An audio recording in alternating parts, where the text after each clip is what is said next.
Salam olahraga. Assalamualaikum warahmatullahi wabarakatuh. Bertemu lagi dengan saya Andi Dwibowo. Pada pertemuan kali ini saya akan membahas lagi pendidikan jasmani, olahraga dan kesehatan, yaitu atau yang disebut dengan PJOK. Nah, pada pertemuan kali ini saya akan membahas lagi tentang materi seputar olahraga, yaitu yang disebut dengan materi pembelajaran olahraga atletik jalan cepat. Nah, materi tersebut saya akan khususkan pembelajaran itu untuk kelas 7, baik untuk MTS atau bisa untuk SMP. Nah, langsung saja kita masuk ke dalam pembelajarannya. Nah, yang pertama adalah penyampaian materi yang akan saya tunjukkan. Di sini ada beberapa materi yang saya akan sampaikan dengan urutannya. Yang pertama adalah tujuan dari pembelajaran jalan cepat. Yang kedua adalah sejarah dari jalan cepat itu seperti apa. Yang ketiga adalah perbedaan jalan cepat dan lari itu seperti apa. Yang keempat, pengertian jalan cepat itu seperti apa. Yang kelima, sarana dan prasarana yang digunakan dari jalan cepat itu seperti apa. Dan yang terakhir adalah aktivitas pembelajaran teknik dasar dari jalan cepat. Keenam hal tersebut nanti saya akan jelaskan sesuai dengan urutannya. Yang pertama, kita masuk ke tujuan pembelajaran dari jalan cepat. Yang pertama, peserta didik mengetahui asal-usul dari olahraga jalan cepat. Yang kedua, peserta didik diharapkan dapat menjelaskan start jalan cepat dengan baik. Yang ketiga, peserta didik diharapkan dapat menjelaskan langkah kaki, ayunan tangan, dan koordinasi dengan tepat. Yang keempat, peserta didik diharapkan mampu mempraktekkan start jalan cepat dengan baik. Yang kelima, peserta didik diharapkan mampu mempraktikkan langkah kaki, ayunan tangan, dan koordinasi dengan baik. Poin yang keempat dan lima, kalian bisa melihat video sebelumnya yang sudah saya upload, yaitu dengan tutorial jalan cepat dari posisi start sampai posisi terakhir. Nah, itu adalah tujuan pembelajaran yang disampaikan nanti poin 1, 2, dan 3. Bisa dilihat di papan sebelah saya ini. Oke, langsung saja kita masuk. Yang kedua adalah sejarah dari jalan cepat. Seperti apa? Nah, di sini saya mengambil sejarah singkatnya. Jalan cepat diadakan pada tahun 1867, yaitu di London. Pada tahun 1912, 10 km yang diselenggarakan pada lintasan sebagai salah satu nomor olimpiade.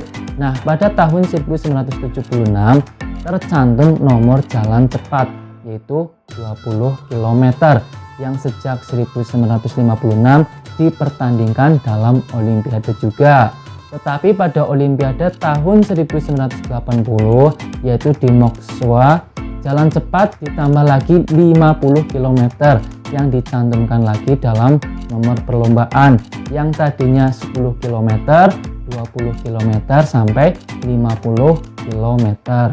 Nah, di sini juga dijelaskan lagi, perlombaan jalan cepat pada tahun-tahun terakhir ini mulailah banyak penggemarnya dan dibicarakan. Di Indonesia, perlombaan jalan cepat sebagai nomor yang diperlombakan kejuaraan atletik, yaitu pada tahun 1978 dengan jarak yang diperlombakan untuk wanita yaitu 5 km dan 10 km, dan untuk yang putra 10 km sampai 20 km. Nah, itu adalah sejarah singkat dari jalan cepat. Di sini juga ditambahkan perbedaan jalan cepat dan lari. Nah, di sini ada perbedaannya jalan cepat yang lari. Namun secara teknis jalan cepat dan lari itu perbedaannya tidak berarti atau tidak terlalu jauh, tapi ada perbedaannya. Di sini yang pertama adalah jalan cepat. Pada gerakan jalan cepat selalu ada yang berhubungan atau kontak dengan tanah. Nah, pada artinya setiap saat salah satu kaki selalu terjadi kontak. Yang kedua adalah lari. Pada gerakan lari, pada saat melayang, pada waktu melangkah, artinya pada saat tertentu kedua kaki lepas atau tidak menyentuh atau tidak menginjak tanah. Nah, bisa disimpulkan dari penjelasan tersebut sehingga kalau jalan cepat itu harus berada di tanah salah satu kaki kanan maupun kaki kiri. Tetapi kalau yang lari itu boleh dua kaki melayang di atas tanah. Nah, itu perbedaannya seperti itu. Setelah perbedaan jalan cepat, kita membahas tentang pengertian jalan cepat. Nah, di sini dijelaskan jalan cepat adalah gerakan maju langkah kaki yang dilakukan sedemikian rupa sehingga kontak dengan tanah terpelihara dan tidak terputus.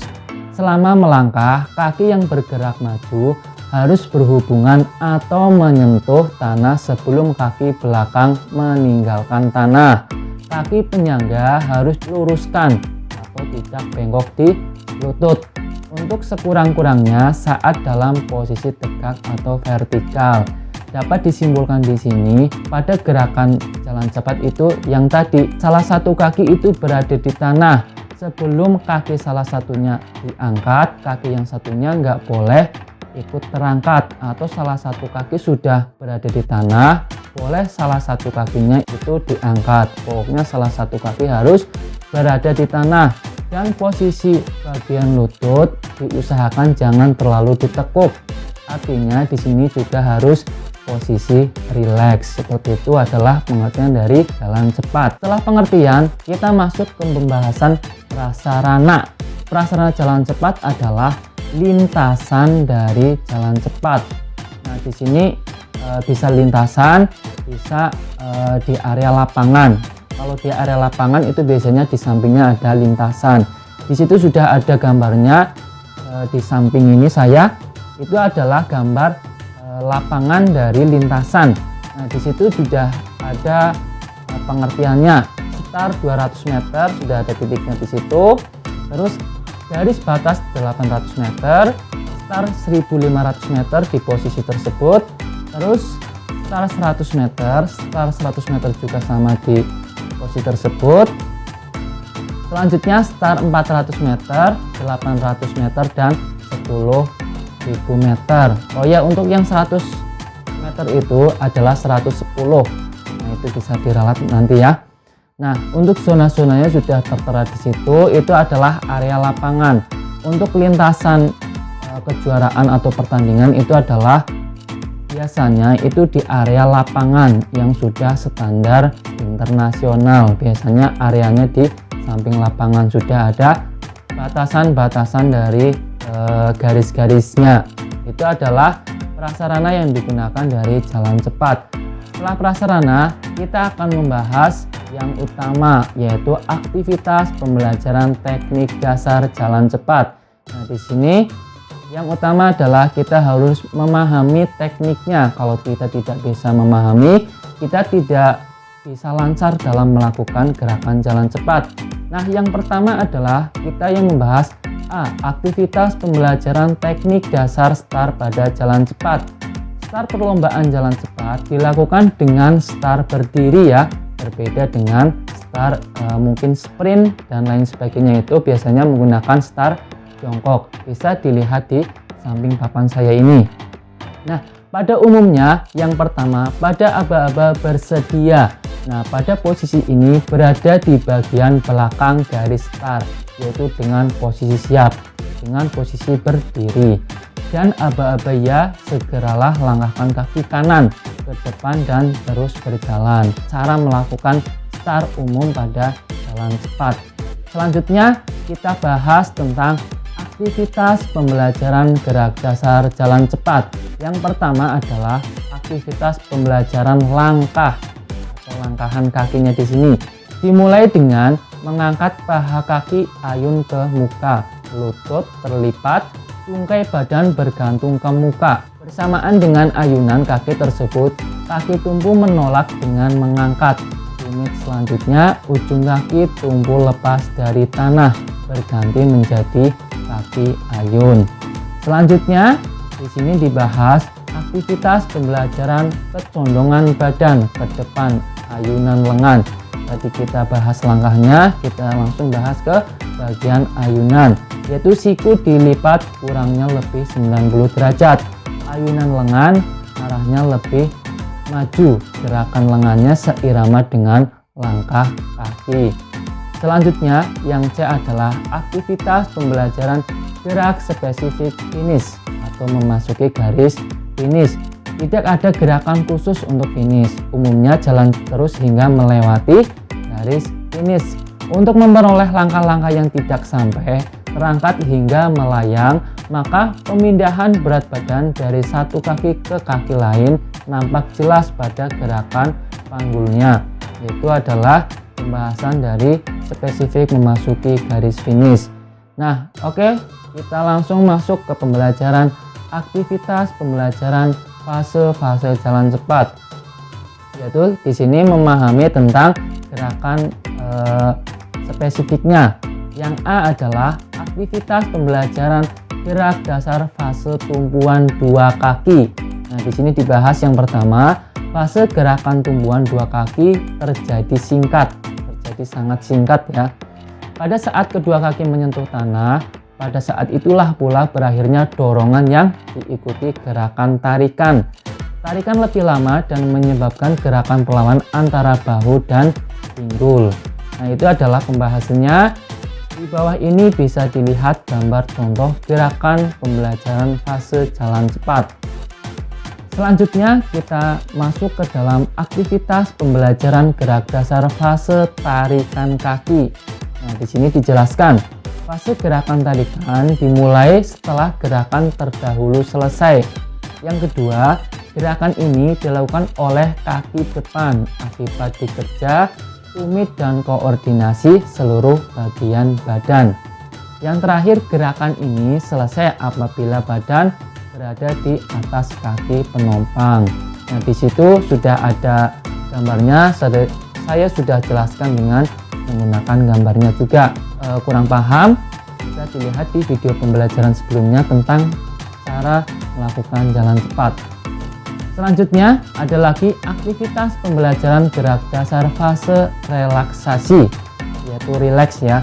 Tahap ini berada antara selesainya fase tarikan dan awal dari fase dorongan kaki dari awal sampai akhir. Pinggang ada pada bidang yang sama dengan bahu. Setelah itu lengan vertikal dan paralel samping badan. Di sini bisa diperhatikan, yaitu gerakan tangannya itu rileks, berada dekat dengan pinggang. Di situ juga ada gambarnya di bawahnya. Selanjutnya kita akan bahas lagi tentang aktivitas pembelajaran gerak dasar fase dorongan kaki. Nah, pada fase ini dilakukan apabila fase terdahulu selesai. Setelah itu, kaki yang baru saja menyelesaikan tarikan mulai mengambil alih gerakan dorongan. Kaki yang lain bergerak maju. Yang selanjutnya, jangkauan gerakan yang lebar di mana berada di sisi yang sama. Maju searah memungkinkan suatu fleksibilitas yang besar dan memberikan kaki dorongan dengan meluruskan pergelangan kaki. Yang terakhir, lengan melakukan fungsi pengimbangan secara diametris atau wajar berlawanan dengan kaki. Nah, itu adalah fase dari dorongan kaki ya. Bisa diperhatikan dari penjelasan tersebut. Di situ di bawah sudah ada saya gambaran dari contoh gerakan fase dorongan kaki. Nah, itu saja pembahasan materi dalam pembelajaran jalan cepat. Kita masuk ke dalam penugasan. Nah, sebelum masuk ke penugasan, saya akan menyimpulkan kembali materi yang tadi saya sampaikan dari awal sampai akhir. Yang pertama tadi kita bahas tentang sejarah jalan cepat. Yang kedua, perbedaan jalan cepat dan lari itu seperti apa. Yang ketiga, pengertian jalan cepat. Yang keempat adalah sarana dan prasarananya. Yang kelima, aktivitas pembelajaran teknik dasar jalan cepat. Kelima hal tersebut silahkan kalian pelajari, silahkan kalian pahami lagi, ulangi lagi video tersebut sehingga lebih paham dalam melakukan gerakan jalan cepat. Nah, pada video kali ini simaklah pembelajaran jalan cepat tersebut dari sejarah jalan cepat sampai teknik dari jalan cepat, dari awal sampai dengan teknik dari akhirnya. Nah, setelah itu selesai, silahkan kalian rangkum materi yang sudah dijabarkan tadi dengan sediakan alat tulis, yaitu pertama buku, yang kedua adalah pensil, yang ketiga silahkan dirangkum di buku. Setelah itu bisa kalian kumpulkan langsung kepada gurunya dengan memfotokan pembelajaran yang sudah kalian catat, yang sudah kalian pelajari dari awal sampai akhir tadi. Nah, mungkin itu saja pembelajaran pada video kali ini tentang materi pembelajaran jalan cepat. Di video sebelumnya saya sudah memberikan tutorial cara gerak jalan cepat dengan gerakan video yang lebih leluasa atau lebih bisa dipahami. Itu saja pembelajaran kali ini. Kurang lebihnya mohon maaf. Wassalamualaikum warahmatullahi wabarakatuh.